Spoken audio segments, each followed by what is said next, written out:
3 महीने में कैसे पूरा सिलेबस को कवर करना है, कुछ भी आपने नहीं पढ़ा है और चाह रहे हो कि बोर्ड एग्जाम में 95% से अबव या फिर बोर्ड एग्जाम में टॉप कर सको, तो कौन सी रणनीति अपनाना है। आपको यह समझना है कि भैया कितना समय हमारे पास शेष है, कैसे पूरे सिलेबस को कवर करना है, साथ साथ हमें रिवीजन भी करना है। इस क्लास में आपको ये सारी चीजें बताने वाला हूं, जिसके बाद आपको कोई भी टेंशन लेने की जरूरत नहीं है। अगर इस वीडियो को तुम देखने आए हो तो कहीं ना कहीं तुम अब ये डिसाइड कर लिए हो कि अब मुझे पढ़ना है, मुझे बोर्ड एग्जाम में बेहतरीन अंक हासिल करना है, मुझे बोर्ड एग्जाम में टॉप करना है, लेकिन मुझे समझ नहीं आ रहा कि मैं किस प्रकार से पढ़ाई करूं। ऑलरेडी टाइम बहुत निकल गया है, कुछ भी नहीं पढ़ो, कुछ भी नहीं। फिर से कह दे रहा हूं, कुछ भी आपने नहीं पढ़ा है और चाह रहे हो कि बोर्ड एग्जाम में 95% से अबव या फिर बोर्ड एग्जाम में टॉप कर सको, तो कौन सी रणनीति अपनाना है, कैसे पूरे सिलेबस को कवर करना है, साथ साथ हमें रिवीजन भी करना है, प्रैक्टिस करना है, किस प्रकार से टाइम को मैनेज करना है। आज मैं इस क्लास में आपको ये सारी चीजें बताने वाला हूं, जिसके बाद आपको कोई भी टेंशन लेने की जरूरत नहीं। जो जो स्टेप बताऊं, जो जो तरीका बताऊं, बस इन्हीं को फॉलो अप करना है। गारंटी साथ कह दे रहा हूं, तुम ये वीडियो अगर अक्टूबर या फिर नवंबर या फिर दिसंबर में भी देख रहे हो ना, तो बस इसी रणनीति को फॉलो करना है, डेफिनेटली तुम बोर्ड एग्जाम में फोड़ के रख दोगे। क्या करना है, तो सबसे पहले आपको यह समझना है कि भैया कितना समय हमारे पास शेष है। सपोज तुम ये वीडियो अक्टूबर में देख रहे हो, तो आप ये समझो कि ये नवंबर, दिसंबर, जनवरी 3 महीने हैं। अगर ये वीडियो तुम नवंबर के लास्ट में देख रहे हो, भाई अगर नवंबर के लास्ट में देख रहे हो तो यानी 2 महीने बचे। आपको एग्जैक्टली ये समझना है कि आपके पास टाइम बचा कितना है और उसी के हिसाब से आपको इस सारी रणनीति को फॉलो करना है। तो आपने जान लिया कि आपके पास लगभग 3 महीने हैं। अब इस 3 महीने में कैसे पूरा सिलेबस को कवर करना है, किस प्रकार से रिवाइज करना है, साथ ही साथ प्रैक्टिस भी तो करनी है। तो उसके लिए पहले आपको टारगेट बनाना है कि नवंबर में समझने वाला महीना, मतलब हम पूरे सिलेबस को 30 दिन में, कितने दिन में, 30 दिन में पूरे सिलेबस को कंप्लीट करेंगे, अच्छे से समझेंगे। अब डेफिनेटली यार, अब ये तो है नहीं कि तुम 1 घंटा 2 घंटा पढ़ करके बोर्ड एग्जाम में टॉप कर लोगे, नहीं कर पाओगे। अगर आप सोच रहे हो कि मैं 1 घंटा पढ़ लूं, 2 घंटा बस, हाँ मुझे टॉप करना है, तो भाई ये बात जान ले कि अब तुम्हें कम से कम मिनिमम 8 आवर्स तो पढ़ना ही पढ़ना है। पढ़ाई के लिए 8 घंटे तो तुम्हें देने पड़ेंगे अगर तुम्हारा सपना 95% से अबव या फिर टॉप करना है, तो इससे कहीं ज्यादा ही देना पड़ेगा, लेकिन मिनिमम 8 आवर्स तो आपको अपने स्टडी में फोकस करना ही पड़ेगा। तो पहले नवंबर महीने में आपको समझना है पूरे जितने चैप्टर है, जितने भी सब्जेक्ट हैं, उनको समझना है। साथ ही साथ उन चैप्टर में कौन इंपॉर्टेंट है, क्या पढ़ना है, क्या नहीं पढ़ना है, यह भी समझना। अभी मैं सारी चीजें बताऊंगा, बस पूरी वीडियो देख करके जाना और ये अभी से डिसाइड कर लो कि अब मुझे करना है, मुझे बोर्ड एग्जाम में बेहतरीन अंक हासिल करने हैं बस। फिर दिसंबर के महीने में आपको पूरा जितना भी आपने पढ़ा उसको लिखना है, लिख करके याद करना है, और यह पूरा महीना आपको केवल यही करना है। पहले महीने में आपको सारी चीजें पढ़ लेनी है, एक बार अच्छे समझ लेना है। जैसे साइंस में 13 चैप्टर हैं, पूरे 13 चैप्टर को पढ़ डालो, एक बार समझ लो कि सभी चैप्टर में क्या क्या चीजें। देन उसके बाद जो आपका अगला महीना है, उसमें आपको क्या करना है, लिखना है। लिखने के लिए क्या, शॉर्ट नोट्स बनानी है। क्या करना है, शॉर्ट नोट्स बनानी है, क्योंकि बिना नोट्स बनाए आप सोचो कि बोर्ड एग्जाम में टॉप कर जाओगे तो कदापि नहीं कर पाओगे। नोट्स आपके पास होनी चाहिए, वो भी शॉर्ट नोट्स, क्योंकि ये बाद में आपको रिवाइज करने में काम आएगा और यहीं पर आपको याद भी करना है। देन जो जनवरी का महीना रहेगा, यहां रिवीजन करना है, पूरा जो आपने शॉर्ट नोट्स बनाई उसका रिवाइज करना है। मॉक टेस्ट का महीना है, रिवाइज करने के साथ साथ आपको मॉक टेस्ट यानी प्रैक्टिस भी करनी है। एग्जैक्टली 3.25 घंटे बैठ करके आपको पेपर सॉल्व करना रहेगा। क्योंकि होता क्या है कि हम एग्जैक्टली बोर्ड एग्जाम में गए, वहां पे पेपर देखे, टेंशन बढ़ी और उस टेंशन की वजह से पेपर ही छूट जाता है, आता हुआ प्रश्न हम गलत करके चले जाते हैं। तो यहां पर आपको मॉक टेस्ट दे करके अच्छे से प्रैक्टिस करनी रहेगी। तो इस प्रकार से आपको फॉलोअप करना है। अगर नवंबर में देख रहे हो तो इसी हिसाब से आगे कंटिन्यू करना है। वहां पे थोड़ा सा टाइम कम देना पड़ेगा और स्टडी में थोड़ा बढ़ाना पड़ेगा, मतलब हमारे पास समय कम रहेगा तो हम अपने स्टडी आवर्स को 8 की जगह 10 घंटे करेंगे, बढ़ाना पड़ेगा, इसके अलावा कोई रास्ता नहीं है। स्मार्ट सिलेबस प्लानिंग, आपको कैसे सिलेबस को कवर करना है इसकी भी एक अच्छी सी प्लानिंग होनी चाहिए। अब इसको प्लानिंग कैसे बनाएंगे, बहुत जरूरी, मतलब ऐसे प्रश्नों को हमें सबसे ज्यादा टारगेट करना है जो बोर्ड एग्जाम में आते हैं।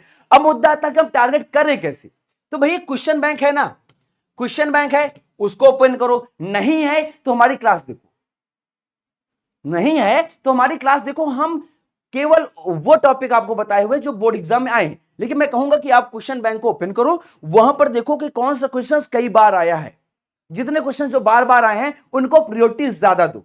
जो बात साफ कह रहा हूं, ये नहीं कि मैं अपना बताऊं कि हाँ बस मेरी क्लास देखो, नहीं, सिंपल सी बात है, क्वेश्चन बैंक निकालो, उसमें से देखो कौन सा टॉपिक सबसे ज्यादा आया है, उसको तैयार कर लो।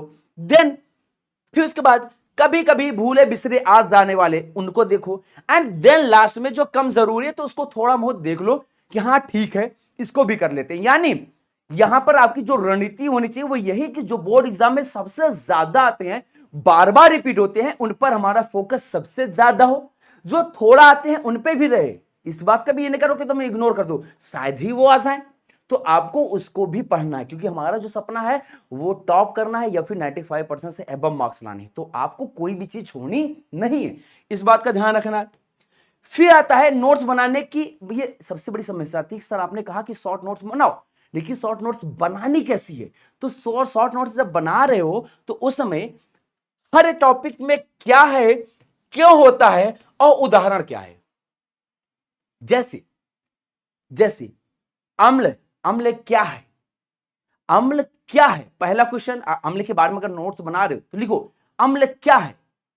फिर इसके बाद अम्ल क्यों होता है, इसके काम क्या है, ये क्या करता है। देन उदाहरण, इसके उदाहरण भी याद करो। या फिर बेकिंग सोडा, बेकिंग सोडा क्या है, ये क्या होता है और इसका उदाहरण क्या है। यानी अगर आप ये क्वेश्चन करके आप किसी भी टॉपिक को नोट करोगे तो डेफिनेटली वो आपकी शॉर्ट नोट्स भी बनेगी और आपका पूरा सिलेबस भी कंप्लीट हो जाएगा। तो ये क्वेश्चन करके कोई भी टॉपिक लिखना, इन सारे क्वेश्चंस को करना। अब उदाहरण नहीं है तो जबरदस्ती उदाहरण मत दूंगा, लेकिन ये क्वेश्चन जरूर करना उस टॉपिक को लेकर के। अगर आप लोग शॉर्ट नोट्स बना रहे हो, सारी चीजें एकदम समराइज हो जाएंगी, और समराइज वे में भी बनाना सीखो। अगर आपको शॉर्ट नोट्स कैसे बनानी है तो इसकी भी वीडियो ऑलरेडी पड़ी हुई है, वो जाकर देख लोगो किस किस प्रकार से शॉर्ट नोट्स बनाई जाती है। फिर है रिवीजन, भाई मैं इसकी रणनीति तो यही हर बार बताता हूं, फिर से बता दे रहा हूं कि अगर आपको रिवाइज करना है तो डेली रिवाइज मत करना। जैसे रासायनिक अभिक्रिया पढ़ रहे हो तो डेली रासायनिक अभिक्रिया ना पढ़ो, पहला चैप्टर उठाए रासायनिक अभिक्रिया ये होती है, उसके प्रकार ये है ये है ये है, नहीं। अगर आज आपने पहला चैप्टर पढ़ा है तो उससे का जो वो उस चैप्टर को ना कम से कम 7 दिन बाद आपको पढ़ना है। मान लो कोई चैप्टर आज आपने पढ़ा तो उस चैप्टर को अगले 7 दिन बाद पढ़ना है, कल ही नहीं पढ़ना, परसों नहीं पढ़ना, 7 दिन बाद। फिर उस चैप्टर को 15 दिन बाद पढ़ना है, 7 से जस्ट दुगना, फिर से 15 दिन बाद पढ़ना है, और उसके बाद बोर्ड आने से 15 दिन पहले पढ़ लेना। बार बार डेली टॉपिक को पढ़ोगे ना तो बोर हो जाओगे, तुम्हारा पढ़ने में मन नहीं लगेगा। कोई भी टॉपिक पढ़ो, मान लो आज तुमने यूरोप में राष्ट्रवाद पढ़ा, अब उस टॉपिक को कल मत पढ़ना, कल मत रिवाइज करना, तुमने एक बार तैयार कर लिया, याद कर लिया, आज तुमने अगर रिवाइज किया है तो इसका अगला रिवीजन 7 दिन बाद होना चाहिए। जैसे अगर आज मंगलवार है तो अगले दिन मंगलवार ही होना चाहिए।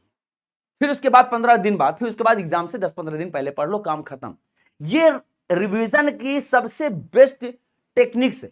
इसके अलावा आपको बार बार डेली वही पढ़ने की जरूरत नहीं है। देन उसके बाद mock test and self confidence, ये सबसे इंपॉर्टेंट चीज। अगर तुमने सब कुछ कर लिया बट ये लास्ट में अगर तुमने ये नहीं किया, समझ लेना तुम सक्सेस हासिल कर ही नहीं सकते हो, क्योंकि जब तक तुम मॉक टेस्ट नहीं दोगे तुम्हारे अंदर कॉन्फिडेंस बिल्डअप नहीं होगा, नहीं हो पाएगा। आपको मॉक टेस्ट देना ही है, 3.25 घंटे टाइमर ऑन करके वहां पर बैठ करके कॉपी सॉल्व करनी ही करनी है। अगर तुम चाह रहे हो कि बोर्ड एग्जाम में तुम्हें 95% मिले, तुम बोर्ड एग्जाम में स्टेट में डिस्ट्रिक्ट में रैंक हासिल करो, तो ये तुम्हें करना ही पड़ेगा। ये तुम्हारे कॉन्फिडेंस को बूस्ट करेगा। जब वहां पर पेपर को देखोगे ना तुम्हें डर नहीं लगेगा, तुम्हें खुशी होगी कि यार ये तो मैं करके रखा हूं, और रही बात टाइम की, मैं टाइम से पहले कर लूंगा। यानी आपको मॉक टेस्ट देना ही पड़ेगा। मॉक टेस्ट देने के बाद, उस टेस्ट के देने बाद पूरा उस पेपर को एनालिसिस करो, उसको मैच करो कि तुमने कहां पर क्या मिस्टेक की, और जो मिस्टेक हुई है ना उसको वहीं पर सुधारो और फिर से सोचो कि अब इसको अगली बार मिस्टेक मुझे नहीं करनी है। अगर ऐसे करोगे ना तो समझ लो कि तुम्हारे में क्या है, 4 चांद लग जाएंगे।